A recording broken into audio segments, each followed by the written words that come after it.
이번에는 미디어 관련된 과학 소식을 살펴보고 언론의 과학 보도 내용을 비평해보는 이슈앤미디어 시간입니다. 공공미디어 연구소 이경락 박사 나오셨습니다. 안녕하세요. 네, 안녕하십니까? 네, 오늘은 어떤 내용을 준비해 오셨나요? 네, 얼마 전 가수 김장우 씨가 SNS를 통해서 자신이 다운받아서 본 영화에 아랍어 자막이 깔렸거든요. 그래서 그걸 보고서 불만이 있다라는 식으로 이렇게 표현을 한 적이 있는데, 근데 이것이 본래 제대로 유통되어서 창작자에게 이익이 돌아가는, 즉 저작권이 제대로 지켜진 그런 파일이 아닌 것이 밝혀지면서 그것이 한참 논란이 되기도 했습니다. 그래서 오늘은 이러한 디지털 저작물을 비롯해서, 그러니까 창작물의 권리와 이를 다루는 저널리즘, 이런 부분들은 어떠한 역할을 할 수 있는지에 대해서 이야기를 해보겠습니다. 사실 김장훈 씨 같은 경우는 이것이 합법적인 다운로드, 굿 다운로드, 이른바 굿 다운로드라고 하죠. 인 줄 알았다 이렇게 얘기를 했는데 하지만 결국에는 또 막 고발까지 이어졌잖아요. 예, 그렇습니다. 이에 대해서 김장훈 씨는 내가 이제 돈을 내고 다운을 받았기 때문에 합법적인 것으로 생각했다 이렇게 얘기를 하면서 어떻게 보면 제대로 알지 못한 것도 나의 어떻게 보면 이제 잘못이다 이런 식으로 입장을 밝혀서 일종의 뭐 실수나 해프닝 정도로 이렇게 넘어가는 듯 했습니다. 그런데 이와 관련해서 한 보수단체의 대표로부터 고발을 당하면서 논란이 커지고 있습니다.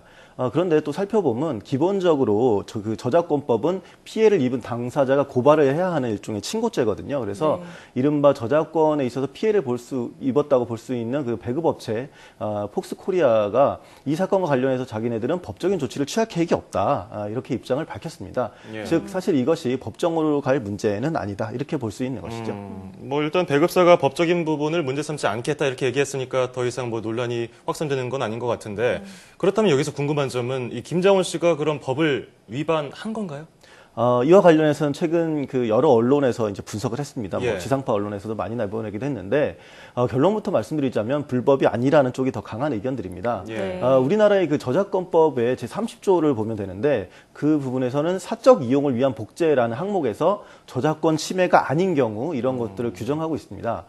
그에 따르면 그 공표된 저작물을 영리를 목적으로 하지 아니하고 개인적으로 이용하거나 가정 및 이에 준하는 한정된 범위 안에서 이용하는 경우에는 그 이용자는 이를 복제할 수 있다 이렇게 얘기하고 그리고 또 다만 공중의 사용에 제공하기 위해서 설치된 복사기기에 의한 복제는 그렇지 아니하다라고 이렇게 좀 제한을 두고 이렇게 이야기를 하고 있습니다. 네, 그러니까 법적으로 봤을 때 개인의 사적인 이득을 위해서 다운받는 게 아니라면 저작권법 위반이 아니다 이렇게 볼 수 있는 건데 사실 인터넷상에서 정말 많은 음악, 뭐 영화를 다운받아서 보는 경우가 많은데 이런 것들에 대해서 거의 불법으로 보고 있습니다.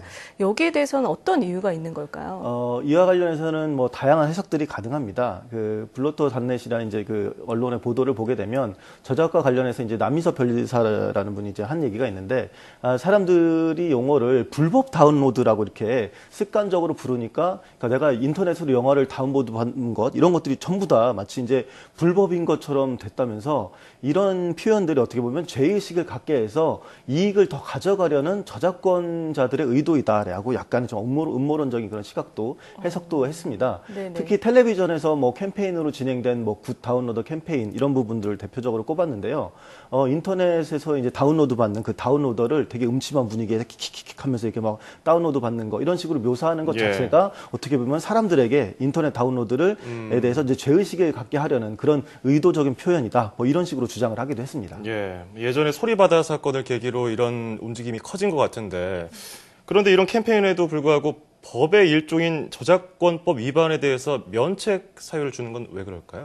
예, 우리나라 저작권법에서 아까 말씀드린 대로 일종의 그 면책을 규정한 이유는 여러 가지가 있는데 첫째는 이게 사적인 복제는 저작권자 이익에 미치는 영향이 크지 않다고 판단했기 때문이고 둘째는 개인이 저작권자를 일일이 파악하고 그 사람들에게 이제 허락을 받는데 그 비용이 많이 들고 그리고 또 개인의 사적인 이용을 모두 파악을 해서 저작권을 집행하는 이렇게 해서 이제 저작권자들이 누가 위반했나 이렇게 집행하는 비용 이런 것도 많이 들고 네 번째로 개인의 복제를 확인하는 과정에서 어떻게 보면 프라이버시를 침해할 그런 가능성이 있다 이렇게 보고 있습니다. 즉 좀 간단하게 말씀드리자면 영화 한 편을 다운받아 본다고 해서 이것이 영화 제작자에게 큰 피해가 가는 것이 아니고 또 만약에 다운로드를 받아서 영화를 볼 때 일일이 제작사에 연락을 해가지고 저 이거 다운받은데 이거 불법이냐 이렇게 파악하려면 이게 비용 같은 것도 많이 들고 또 이를 단속관의 입장에서도 보게 되면 다운로드 받은 사람들 다 파악해서 일일이 막 이용료를 부과하는데 그 돈이 더 많이 들 수도 있고 그리고 이 결정적으로 이 과정에서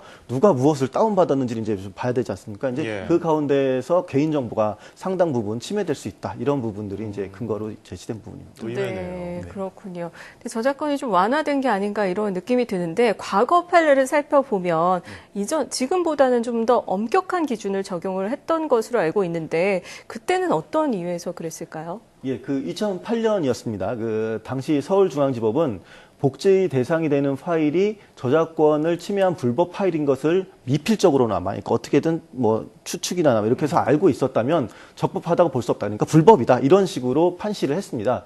즉 뭐 토렌트 같은 뭐 P2P 서비스 이런 것처럼 불법으로 유통되는 콘텐츠임을 알고도 다운받았다면 그것은 저작권법 위반으로 본다. 이런 것들이 이제 2008년의 내용입니다. 근데 이런 경우에 저작권법 그 위반과 관련해서 누군가 소송을 진행한다면 해당 다운로더가 그것을 내가 이거 불법인지 몰랐다. 뭐 이렇게 얘기하면 또 어쩔 수 없는 거거든요. 그래서 그런 것을 증명하고 판단해야 하기 때문에 어려움이 따를 수밖에 없습니다. 그래서 이 사안은 아직 그게 1심 결과거든요. 그래서 아직 그 고등법원이나 이제 대법원 판단으로 이어지지가 않아서 우리나라에 뭐 확고한 판례다 이렇게 얘기할 수가 없는데요.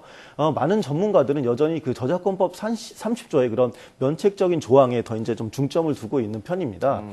그래서 한국저작권위원회가 낸 그 지침서가 있는데 그 내용을 보게 되면 굳이 돈벌이 목적이 아니라면 영화를 다운받아서 자기 컴퓨터에 저장했을 때 이게 불법 복제물이라고 할지라도 그 저작권 침해가 되지 않는다. 이렇게 좀 그 저작권에 대해서 그러니까 좀 어떻게 보면 보호가 아니라고 볼 수 있을 정도로 이제 좀 그 저작권 면책 사유들을 확대해서 해석을 하고 있습니다. 사실 저작권과 관련해서 뭐 인식이라든지 제도가 많이 정착이 됐지만 아직도 과도기라는 느낌이 좀 들고 있는데 그렇다면 언론에서 어떻게 바라보느냐가 중요할 것 같아요. 네. 지금과 같은 디지털 시대에는 콘텐츠에 대한 복사, 이런 복제가 매우 수월합니다. 그래서 그에 따라서 창작자의 권리도 많이 이제 훼손될 수밖에 없는데요. 근데 이에 대한 법적이나 규정, 그리고 또 제도, 이런 것들이 사실 굉장히 미진한 상황입니다.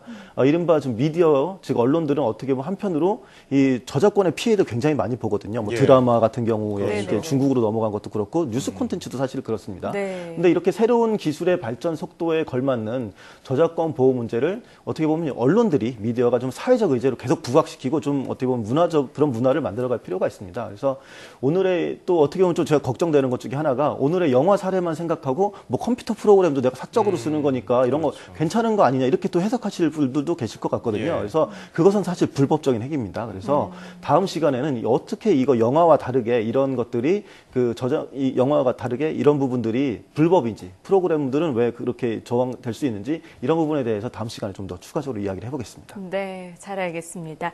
자, 지금까지 공공미디어 연구소 이경락 박사와 함께 이야기 나눠봤습니다. 오늘 말씀 고맙습니다. 예, 감사합니다.